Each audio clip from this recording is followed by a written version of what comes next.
ಕಳೆದ ತಿಂಗಳು ನಡೆದ ಚಿಕ್ಕಬಳ್ಳಾಪುರ ಹಾಲು ಒಕ್ಕೂಟ ಚುನಾವಣೆಯಲ್ಲಿ ಭರ್ಜರಿ ಗೆಲುವು ಸಾಧಿಸಿ ಚಿಮೂಲ್ ನಿರ್ದೇಶಕರಾಗಿ ಆಯ್ಕೆಯಾಗಿರುವ ಖಾದಿ ಮತ್ತು ಗ್ರಾಮೋದ್ಯೋಗ ಮಂಡಳಿ ಮಾಜಿ ಅಧ್ಯಕ್ಷ ಕೆಬಿ ನಾಗರಾಜ್ ಅವರಿಗೆ ನಗರದ ಕೆಬಿ ಸಮುದಾಯ ಭವನದಲ್ಲಿ ಪೇರಸಂದ್ರ ವ್ಯಾಪ್ತಿಯ ಹಾಲು ಉತ್ಪಾದಕರ ಸಂಘಗಳ ಪದಾಧಿಕಾರಿಗಳು ಮತ್ತು ಮತದಾರರಿಂದ ಸನ್ಮಾನ ಜೊತೆಗೆ ಸಂಘಗಳಿಗೆ ಸೌಲಭ್ಯಗಳ ವಿತರಣೆ ಕಾರ್ಯಕ್ರಮ ಜರುಗಿತು.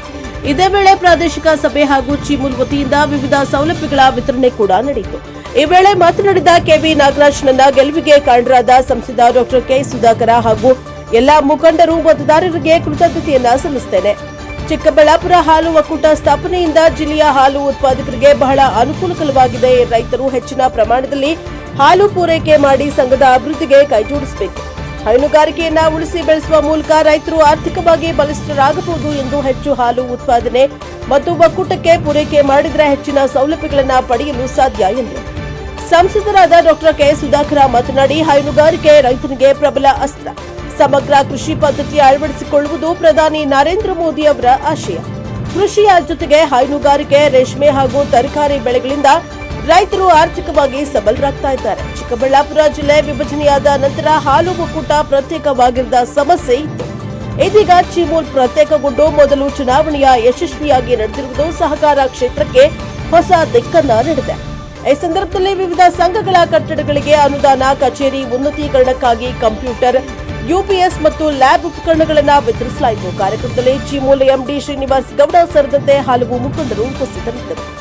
Bureau report, fresh power TV, Chikkaballapur. ನಾನು ಇಷ್ಟೆಲ್ಲ ಒಳ್ಳೆ ಈ ಸಂಸ್ಥೆ ತಂದ ಮೇಲೆ ಎಂಥವ್ರು ಆಗೋಗ್ತಾರೋ ಅಧ್ಯಕ್ಷರು ಅಂತೇಳಿ ಭಯಪಟ್ಟಿದ್ದೇನೆ. ಅಷ್ಟರ ಮಟ್ಟಿಗೆ ಹಾಲು ಒಕ್ಕೂಟ ಸರಿಯಾದಂಥವ್ರ ಕೈಗೆ ಸಿಕ್ಕಿದೆ ಅಂತ ನಾನು ಅಭಿಪ್ರಾಯವನ್ನು ಪಡ್ತಾ ಇದ್ದೇನೆ. ಹಾಗಾಗಿ ಇವತ್ತು ನಮ್ಮ ಶ್ರೀನಿವಾಸ್ ಗೌಡರು ವ್ಯವಸ್ಥಾಪಕ ನಿರ್ದೇಶಕರಾಗಿ ಅನುಭವ ಇದೆ ಅವರಿಗೆ. ಇವತ್ತು ಹೈನುಗಾರಿಕೆ ಬಹಳ ಪ್ರಮುಖವಾಗಿರ್ತಕ್ಕಂಥ ಒಂದು ರೈತನಿಗೆ ಅಸ್ತ್ರ, ಒಂದು ಶಕ್ತಿ. ಸಮಗ್ರ ಕೃಷಿ ನೀತಿಯನ್ನ ಅಳವಡಿಸ್ಕೋಬೇಕು ಅಂತ ಮಾನ್ಯ ಪ್ರಧಾನಮಂತ್ರಿಗಳು ನರೇಂದ್ರ ಮೋದಿ ಅವರು ಹೇಳ್ತಾನೆ ಇದ್ದಾರೆ.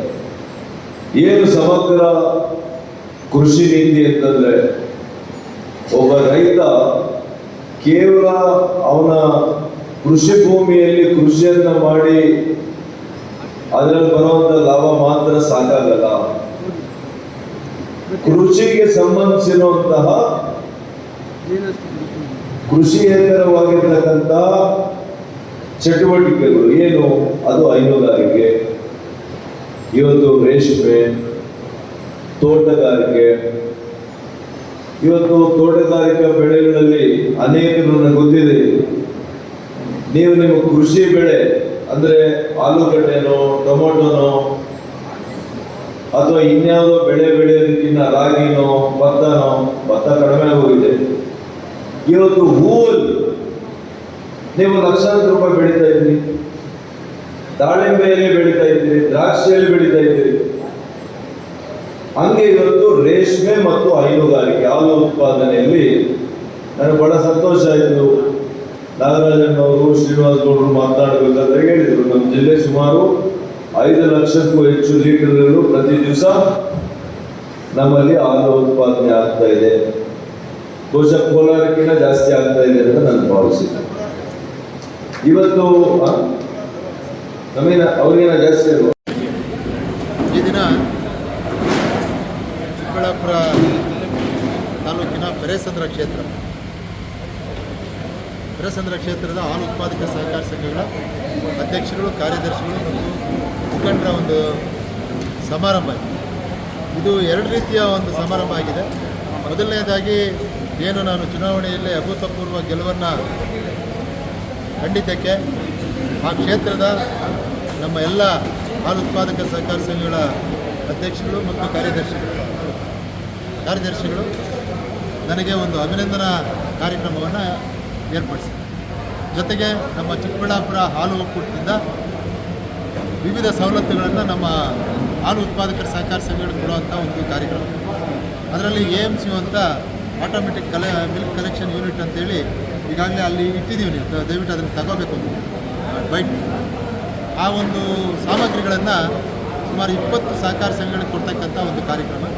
ಜೊತೆಗೆ ಒಂದು 2 ಹಾಲು ಉತ್ಪಾದಕ ಸಹಕಾರ ಸಂಘಗಳಿಗೆ ಒಂದು ಕಟ್ಟಡದ ನಿಧಿಯಾಗಿ ಒಂದು ಸಂಘಕ್ಕೆ 4 ಲಕ್ಷ ರೂಪಾಯಿ, ಇನ್ನೊಂದು ಸಂಘಕ್ಕೆ 2,40,000 ರೂಪಾಯಿ ಚೆಕ್ಕನ್ನು ವಿತರಣೆ ಮಾಡುವಂಥ ಕಾರ್ಯಕ್ರಮ.